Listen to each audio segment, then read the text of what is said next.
Hi guys, Dave from ArtKillers here. We're back with SmithDixon, the leader of ArtKillers main clan. Um, we call it the main clan. I don't know. Do we even have a main clan, Steve? I guess that's what we're calling it, right? Yeah, The original clan, maybe? I'd go with it with the original ArtKillers clan. Yeah. So anyway, the reason here we're here with SmithDixon is we're going to talk a little bit about the first base review we're going to do is we're going to talk about a bit about Steve's base because he is level 127. He has been playing the game for a long time, and I wanted to kind of pick Steve's brain on his particular layout and what was his mindset. As you can tell, he's a Town Hall 10. So, Steve, take it away. Let's talk a little bit about your base and what you've done with it. Well, basically, I've just maxed out all my troops. Um, I did get to Town Hall 9, and all my weapons were all maxed out. I think I should have stayed there for another month to actually finish my walls off to get my walls definitely to level 9. Because I think a good base is judged on his walls. But I think I'm like any other person when it comes to walls, and you think to yourself, boring. That comes to the mind, and also the price of walls. I think walls should definitely drop down at least 20 to 25% in the next couple of days because I'll be maxing my base out again. Right. So,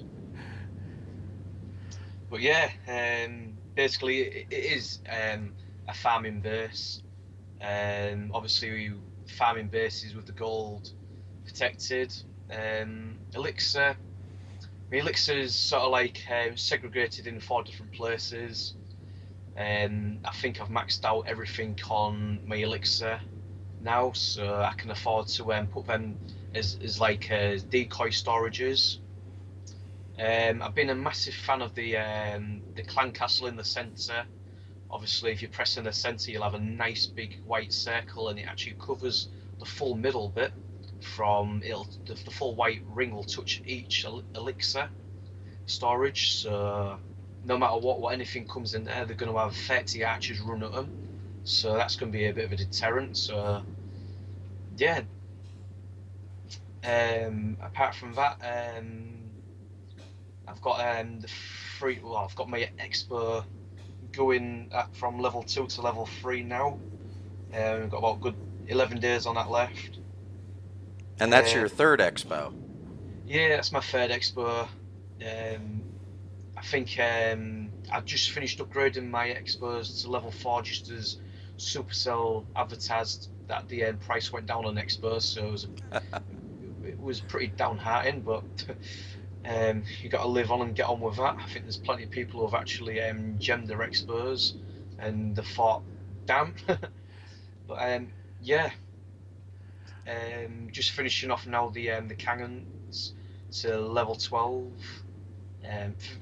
Basically, my base is fully equaled out quite along.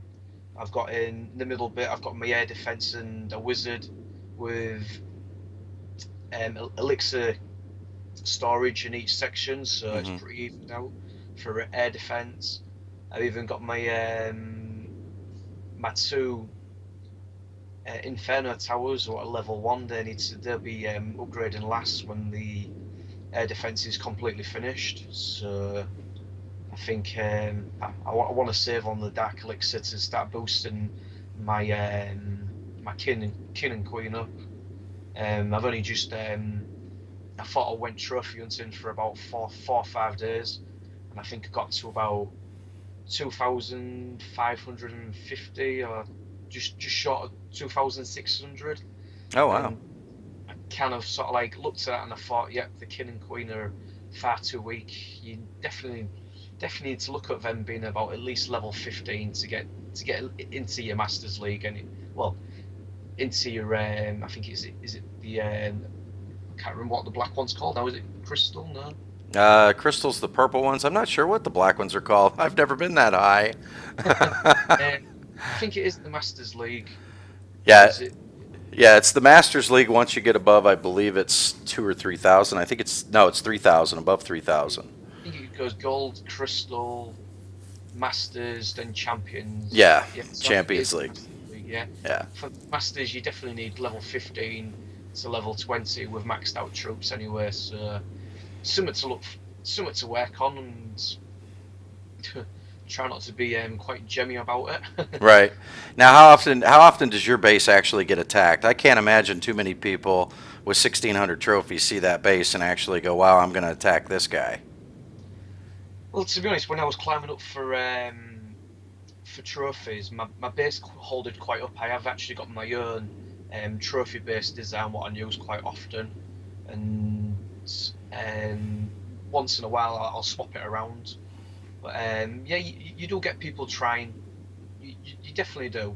I think as the farming base, so you get a lot of low players. I've had anything between level 30s to level 60s. They just go for your town hall.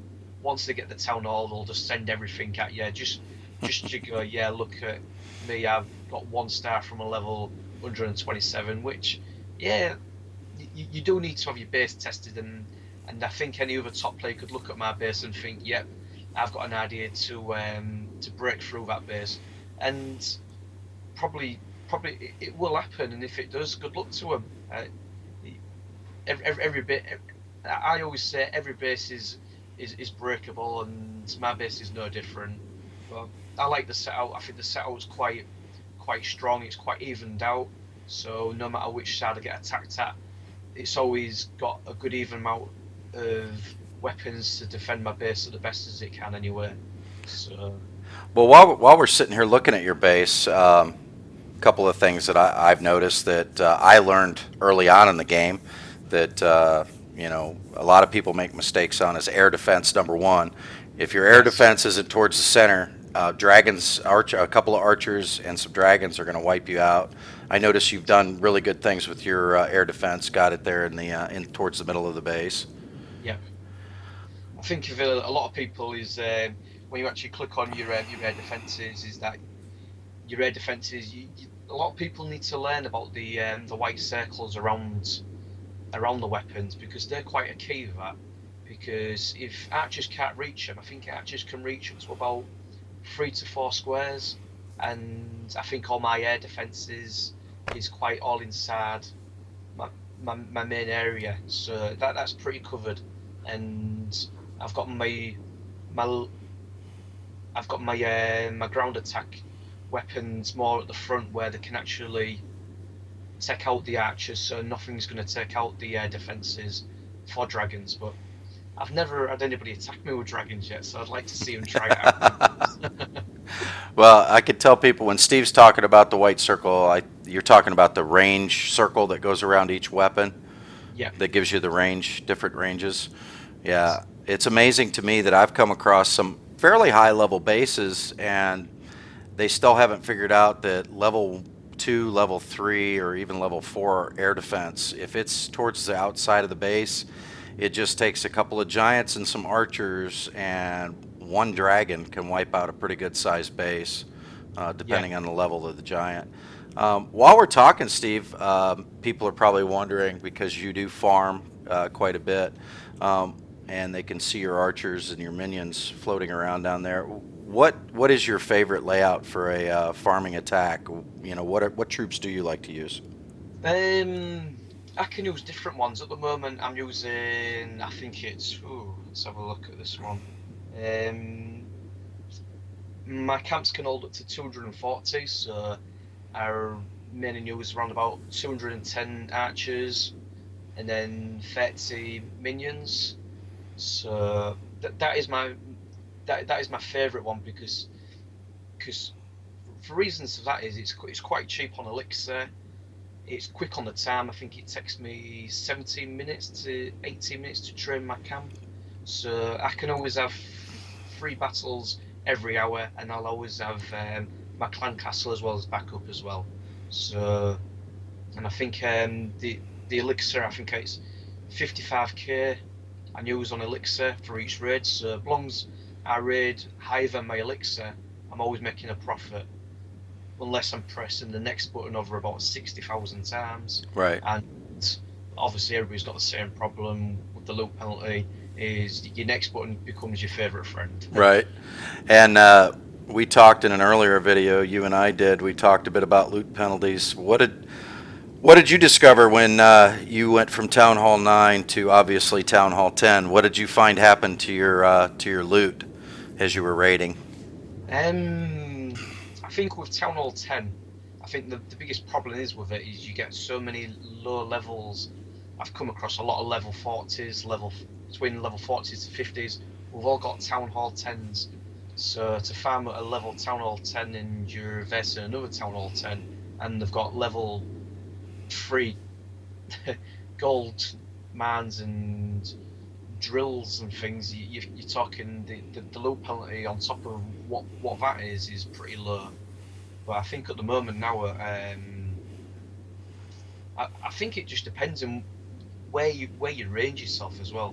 Mm-hmm. And obviously 1 week between 1,400 to 1,600. Then the week after I'll swap it again. The week after I'll swap it again, because there's always going to be something around, and you've just got to just be patient to wait for that opportunity to take it. Okay. Well, I really appreciate you spending a little more time with us talking about your base. For the guys that are out there that are in ArtKillers and you're interested in having a base review done, Steve and I would love to sit down and do something similar to this and look over your bases, give you our opinion. You know, Steve obviously has more experience playing the game. He's a lot higher level than I am right now, and but if you're interested, guys, let myself or Smith know, and we'll put your name on a list, and we'll sit down and do some base reviews for you. If you're somebody who's just joining us for the first time and you're not an ArtKillers member, come join us. We have 7 clans. I think at last count we a little over 300 players. Yeah, well, no. Yeah, we're multicultural. We have an Italian clan, we have a Dutch clan, and we have a Thai clan. And right now, I think in the ArtKillers clan, the ArtKillers Plus, and the ArtKillers Star clans, I think the average level of the clan member in there with those is probably I'd say at least level 60. I know between Yeah, I think ArtKillers main clan is, I think the lowest player is level 65. I've got in my clan at the moment. And we're advertising for level 80 players at the moment, and we've got quite a lot of high players in there. ArtKillers Plus, I think we're looking between level 60 to level 65s. Got really good core players in there, pretty solid group. They've been together quite a long time, them guys, and they're doing pretty well. Yeah, I was going to say we're getting on the screen. Yeah, we've got some really good evened out players there in the main clan. Got quite a lot of players coming up to level 100, which is going to be quite impressive. A lot have been with us since level 60, so it's going to be quite interesting to see some of those players actually hitting the 100 mark. Got 1 or 2 there I can see. I know one's quite dead excited because he will be level 100 in the next couple of hours. Yeah, as you can see, donations are pretty high at the moment. New players coming.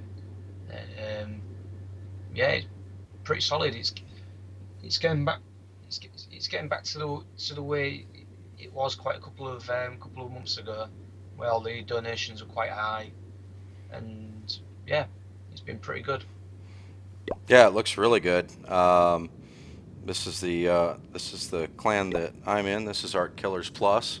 Not too far behind the main clan.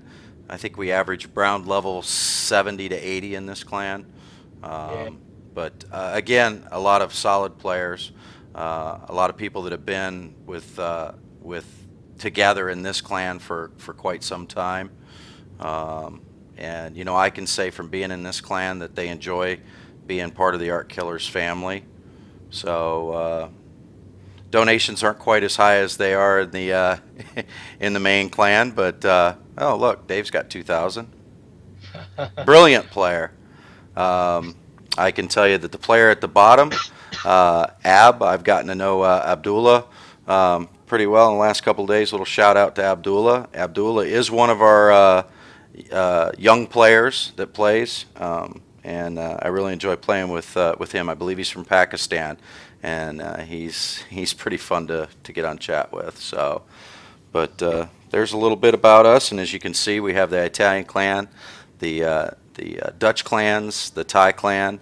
We have ArtKiller Star down here, which is just a slightly younger clan as far as their levels go. We have some higher level elders in there building this clan up. So we've got quite a lot of strong players, quite mixed up in the ArtKillers clans. We're not like a type of clan where, like I said before, we help each other. If a clan's running short, we'll go in there, we'll boost it up. I think at the moment we're looking at the Italian clan at the most. I think the problem is we've got in the Italian clan at the moment, if anybody's not noticed, is the fact that we've only actually got a couple of people actually speak Italian and English, so it's pretty hard to communicate over there. But they're holding their own, and they're doing pretty well at the moment. They're doing good for what they've got. Yeah, definitely proud of them all, to be honest. and you know you've made it as a clan, Steve, when you get copycats, and I will point out that ArtKillers at the bottom, that is not part of the ArtKillers family. He started his own ArtKiller, so you know, it's kind of a compliment that he wants to be like us. So yeah. But anyway, that's it. Steve, thank you very much for doing this with us. Again, guys, if you like the video, you want to see more of it, leave a like down at the bottom. Leave me some comments. Subscribe to the channel. I'm going to try and do videos as often as I can. Steve's going to help me out and do some more base reviews in the future. Be putting up some battle videos of my own up here. I'm sure in the future we're going to see some of Steve's battles with his archers and minions. So again, thanks again, Steve. I really appreciate you doing this. It's not a problem anytime. All right. Bye, guys.